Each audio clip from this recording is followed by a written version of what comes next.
Rayman, the breakout hit of 1995. Just look at the cover, Rayman's already breaking shit before you pop in the game. The game that started an imaginative, colorful, atmospheric, at times humorous, and at times serious legacy of games, with its descendants including Rayman 2 The Great Escape, which I guess is named as such because you help little blue big-nosed chaps escape from cages, Rayman 3 Hoodlum Havoc, which I guess is named as such because you witness the inevitable rebellion set in motion by those pesky kids on your block who are always spray paint tagging over your garage, and let's stop there. The first Rayman game is one of the first games I can remember playing. As a franchise, it has stayed close to my heart for as long as I can remember, with the first 3 games ranking among my all-time favorites. So you can just imagine the excitement in 14-year-old Ulster Night when he in 2010 was greeted with the teaser to a brand new Rayman game, one in 2D no less. Rayman Origins. Long ago, the primordial forest witnessed the birth of a man. A vegetable. No, a thingamajig. Rayman Origins. Why exactly is it called Rayman Origins? Because it goes back to Rayman's origins, duh. Okay. Which part of Rayman's origins? Like the 2D part? Yeah. What else? I'll give it that. Rayman Origins is a 2D platformer, much like the original Rayman was, but the similarities pretty much stop there. I mean, even as a 2D platformer, Rayman Origins is quite a different beast. Yes, you can jump, you can punch, you can slowly glide. Like a helicopter.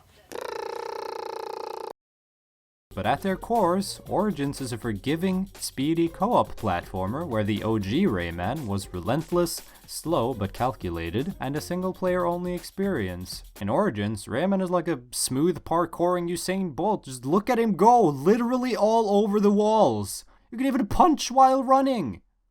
Madness! The OG Rayman had nowhere near the same amount of dexterity and flexibility that Origins Rayman does. In Rayman 1, he was a much slower and more stiff spectacle. Heck, you didn't even get the ability to run until the third world of the game.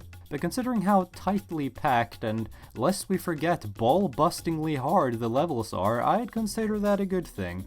Imagine having the added difficulty of managing your momentum throughout the entire game. It's hard enough as it is, guys. Our existence is agony. Outside of game feel, I think one of the biggest differences between Rayman 1 and Origins, and by extension its sequel Legends, lies in tone. You see, Rayman 1 is a pretty lighthearted game. Beautiful vibrant colors, upbeat dreamy music, charming character designs, and unique level themes. But at the end of the day, even with your dumb tongue moves and whatnot, the game took itself pretty seriously. It had a story it wanted to tell, albeit a very simple one, and there were definite stakes at hand, namely the loss of the very harmony of the world itself, not to mention the lives of its inhabitants.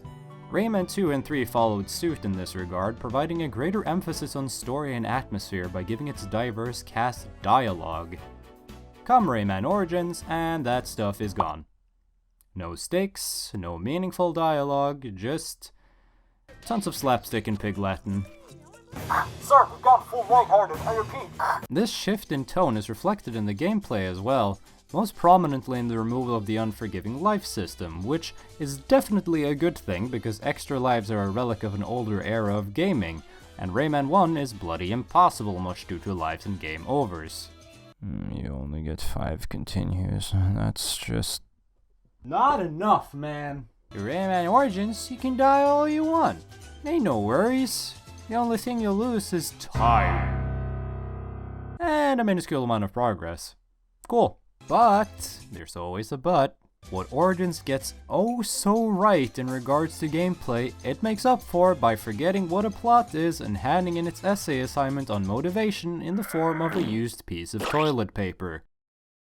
There's no threat of impending doom and no villain's promise to fuck your shit up, motivating you to fight valiantly and justly against the forces of opposition. Just angry grandmas. And this guy. Not that that's necessarily a bad thing, it's just very different. Even the music of the two games reflects this tonal contrast. Origins' music tracks seem very happy-go-lucky, with their eyes, the rum-pum-pums, and other such whimsicalities, with a select few tracks displaying more ambience and subtlety.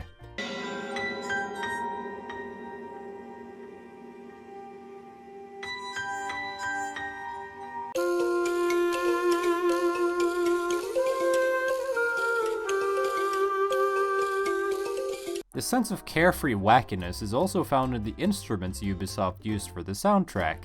We have ukuleles, we have mouth harps, we have didgeridoos, and, let's not forget, the mother of all whimsy herself, the glorious kazoo!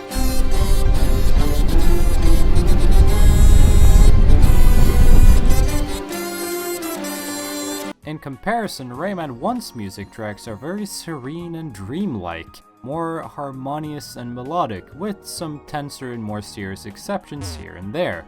Again, I'm not here to say that one is better than the other, they're just, different. Now, other than both of them being 2D platformers, the obvious thing that connects these two games is the character roster. Let's bring out the list of recurring characters, shall we? Obviously, our titular body part Hodgepodge was an OG Rayman. Check. Batilla the Fairy is here, though this time she comes equipped with thighs that can crush the dreams of men everywhere.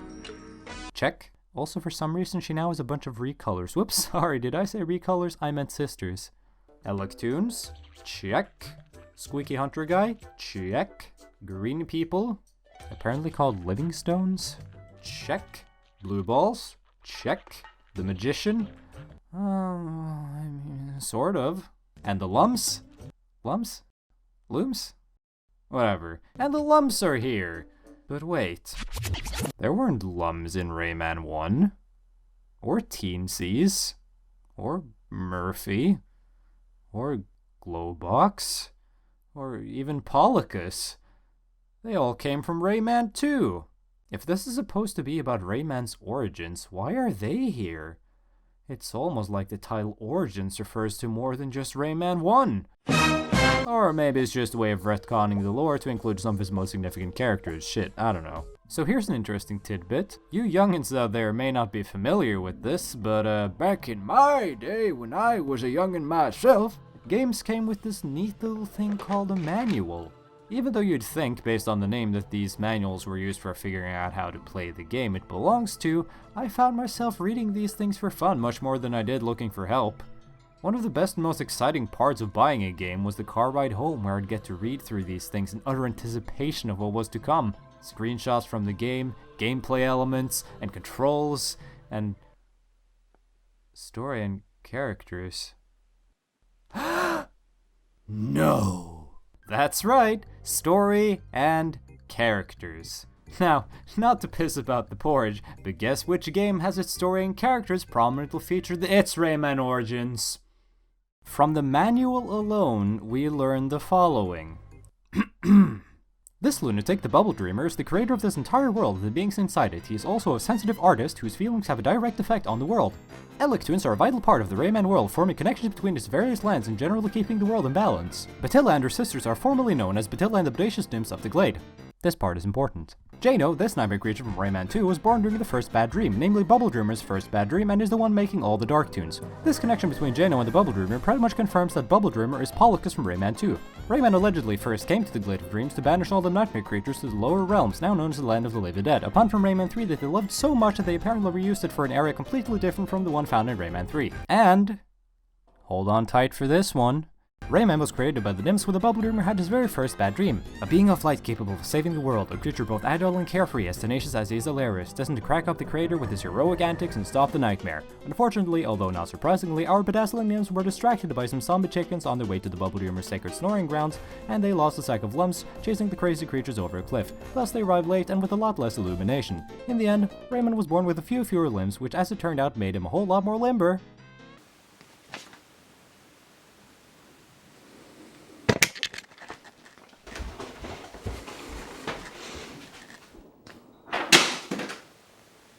That's Rayman's goddamn origin!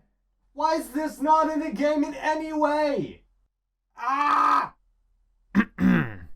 I suppose what I'm trying to say is that Rayman Origins, to me, is a confusing game. It claims to be a return to Rayman's origins, but with how different it is compared to any other game that came before it in the franchise, both in terms of general tone and gameplay, I find the connection hard to make. If you slapped a new coat of paint on this game and changed the character designs, I'm certain I would have never even made the connection. Well, maybe the mosquito levels would tip me off. They good. A+.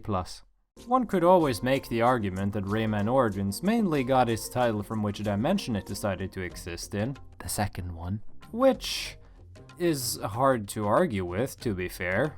It's a reasonable, if a bit shallow reason for naming your game as such. But hey, it's not like others haven't done the same thing. Don't get it twisted though, I really liked Rayman Origins. I just really wish it had more substance in the lore and world building departments. Like, beyond you woke up old people with your snoring and now they're mad.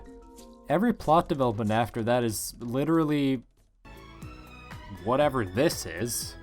And kablooey!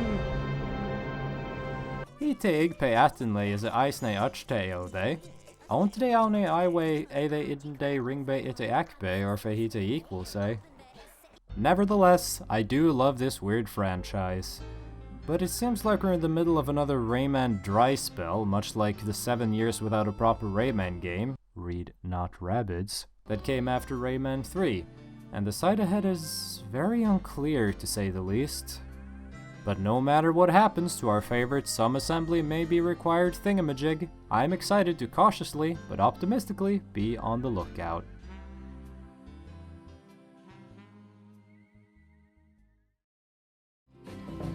How many roads must a Rayman walk down before you can call him a Rayman? And how many seas must... Hey there! Thanks a ton for watching this video about a grumpy 90s kid trying to justify disappointment he had in a game that came out 7 years ago. If you'd like to see more videos like this one, I'm sorry to say you're out of luck. This video is the first of its kind on this here channel, but hey, I might just make more in the future. In the meantime, if you'd like to see more content featuring me, God, I can't imagine why, I normally do make some sort of Let's Plays, be they heavily edited or not. That's right, it's time for shameless self-promotion hour. This is the part, this is like the credits, this is where everyone leaves in the cinema. Everyone just, like, fucks out of their chair now. You can go too if you want, but it's very nice if you stay. In Journalism 101, I'll teach you all about what you aspiring young journalist teens out there need to know about the art of journalism through the means of an old video game. Is there a better way? No. And if that's not your style, well, how would you like to hear the word of God as conveyed through an Arkanoid clone from the 90s named DX Ball 2? For better or for worse, that video series will change your life. But at the end of the day, if you're just into some good old-fashioned LPs, I can recommend my playthrough of Boktai The Sun Is In Your Hand, a stealth game for the GBA made by Konami wherein you use the power of the actual goddamn IRL sun to kill vampires and zombies. It's a good time.